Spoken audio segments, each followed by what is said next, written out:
আসসালামু আলাইকুম হুজুর, আপনার শিক্ষাগত যোগ্যতা জানতে চাই। ধরো যে কিছুই নাই,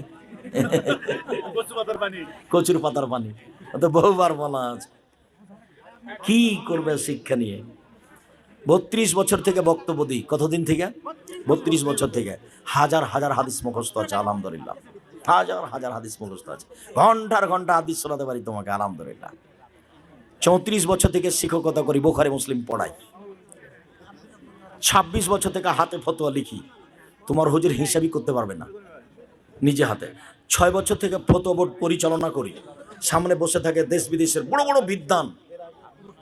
তাহলে 6 বছর থেকে ফতোয়া বোর্ড পরিচালনা করি, 26 বছর থেকে হাতে ফতোয়া লিখি, 34 বছর থেকে শিক্ষকতা করি, বুখারী মুসলিম পড়াই, 32 বছর থেকে বক্তব্য দিচ্ছি, 32 বছরে কোনোদিনও অপ্রয়োজনীয় বাক্য বলিনি।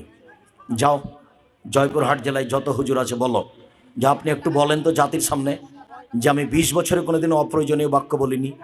দেখি কি বলেন উনি। কোনোদিন কেসা কাহিনী বলিনি।